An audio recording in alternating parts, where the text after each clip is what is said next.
welcome back. Well, if you're here, you are watching the Dior group. Either you just found us or you've been watching us, seeing what we've been trying to do. I get it. But I want to ask you something. You ready? Sure. Shoot. Do you like competition?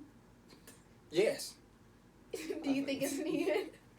Yes, I feel like competition is needed. Why? Competition pushes both individuals to perform their best. Oh my gosh. Competition does do that. Competition brings out the best in you when it's healthy competition. Okay. Now, when it's unhealthy competition, in terms of, let's say, maybe it's not a fair fight, right? Maybe what the person you compare it against. Like, I'll say this. This is probably better. Like, it'll never hurt you to compete. Like, it'll never hurt you to compete with someone who is somebody better than you or somebody who's not as good as you. But again, it's going to force you to be your best self. Like, you got to put your best on the table because people are watching and you don't want to lose. But when nobody's watching you, you're not competing, sometimes you get lazy. Didn't you just read something about that? 50 Cent was talking. You told me something about 50 Cent's book was talking about something about competing. 50 Cent. 50 Cent. I'm growing to become a fan of 50 Cent, right? And I won't say 50 Cent. I'm growing to become a fan of Curtis Jackson. Okay, that's 50 why? Cent's real name. The businessman he is. The type of decisions that he makes. By the way, he just wrote a book and he just wrote a book. You should go get it. You should go get it. It's called Hustle Harder, Hustle Smarter. Mm-hmm. But yeah, search it on Amazon. It's out there, I'm sure. But 50's the Curtis Jackson mm-hmm. Is a strategist. What do you mean? Everything he does is strategically planned out. So some people see his social media and think he's just a troll. Like he just a bully picking on people. Like he just do it for the clout. Like no. Everything Curtis Jackson does, or 50 Cent for those who know 50 Cent, he's a strategist, right? And he's talking about in his book about competition and when he was in competition with other artists or other TV shows, he loved the competition even if he didn't win. In the two examples he gave, he didn't even win those competitions, but he did better by competing than not competing at all. Better by competing. That's kind of it, man. So when you compete, you get better. So if I challenge you guys, if you're in a industry, a certain industry, pick somebody to compete with. Like pick somebody that's going to challenge you. And if you don't have anybody in your space because you're number one in your company, kudos to you. No, if you are, kudos to you. Because some people could be in their company, in their role, in their job. There's always room to grow. But if you don't have, anybody to directly compete with on your level, find somebody outside your organization in a similar industry who's kicking ass at doing it. Okay. Right? Then look at them and take notes on what they do. And you're secretly competing with them. Like, you mean like I'm not compete us personally? Mm-hmm. Like I don't feel like we're competing with anybody. That's just me personally. Just because I know nobody can duplicate us, right? And we know what God has blessed us with, right? And we know, like at the end of the day, like we're gonna be some winners. We are winners. We are winners. I'm sorry. I always say, I don't know. I be trying to see. No. I always say we're gonna be some winners. I don't care. Positive words. Once you say you won, that means you stopped. So once you think you're a winner, that means you're gonna stop working. No, you want to stay on top. No. Once you think you're a winner, you stop working. You take your foot off the gas. You start reading your old press clippings, looking at old highlight tapes, and you stop working actively every day. So if you always think you're in competition and you never really won yet, you'll always keep working. Light bulb. That's a nugget for you there, boy. Come on, man. Y'all better listen to this stuff, man. This stuff just come. Just ooze out, man. No haircut and all. Sorry, no haircut. Sorry, I got the hat.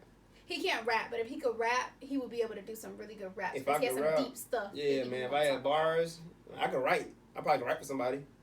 For real, if I sat down there.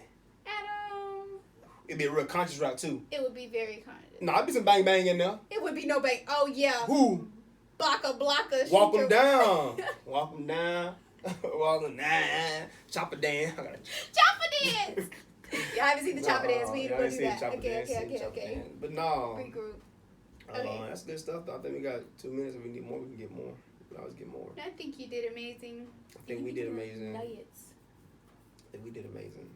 All our videos need to be a bunch of both of us, not just me ever. Okay? I mean, unless I'm doing one by myself, it makes sense. But both of us together, both of us need to have, almost equal timeshare. I think like 15 second, 15 second, 15 second, 15, however it flow.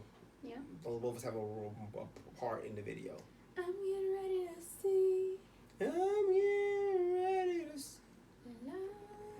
Something I never seen. We wouldn't get a record deal. God is important. Y'all better know that. God is your help. He is your strength. Like, I don't care. I'm talking to my believers. And so I got to put a disclaimer out. Right? Everybody ain't a believer.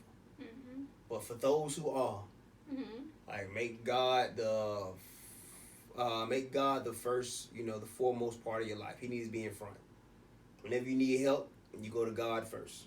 Mm-hmm. Right? Look up, because your help coming from the Lord. Every time you feel down or depressed, look up, because your help coming from the Lord. Understand that. If you understand that, you understand everything. Like, nothing can ever beat you nor defeat you, right? If your help comes from a power that's omnipotent. He has all power. So if you believe in that, like, how can you ever lose?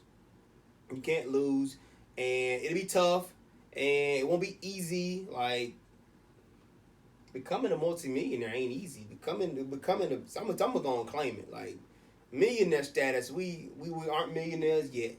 Right? We ain't happy. Multi-millionaire is what we talking about, though. That's I ain't talking about multi-millionaire. I'm talking about a billion. I want $1 billion, because I feel like if Jeff Bezos and Mark Zuckerberg, they can make $1 trillion. They'll pay to make $1 trillion. You do $1 billion. I can get to $1 billion by the time I die. We're worth $1 billion. And I'm still young. 31, dog. Dirty 31. You look good for 31, boy. I'd snatch you up Watch again. y'all look at 61 when I'm sitting on $1 billion. Okay, Zaddy. Hopefully I get it at 45. But either way, it's gonna come. It ain't about the money. People say it ain't about the money. Again, Cap rap. I've heard a person who was very wealthy say, I would much rather have my rich people problems. I think Steve Harvey said that. I think it was Steve Harvey. Steve Harvey said, I've been broke before and I've been rich before. I'd rather have rich people problems than broke people problems. The problems are different. They're talking to you about, we might drop this much in stock this year, or we might do, and I mean, which is a big thing, but they're already worth millions and millions. And their $1 million homes already paid off, and their 6-7 cars they own are paid off, and the acres and acres of land they own already paid off cash. So I mean at that point, like, no matter how bad your life gets, like, you still own a lot of stuff and doing a lot of great stuff. So, like, I'd much rather have rich people problems than poor people problems. 100%. Which is cool, because we didn't grow up either rich. But I think we got to jet up out of here. So thank you guys for watching us. And again, we love you, and we'll see you later. Out. Peace. Peace, love, happiness. Love and happiness.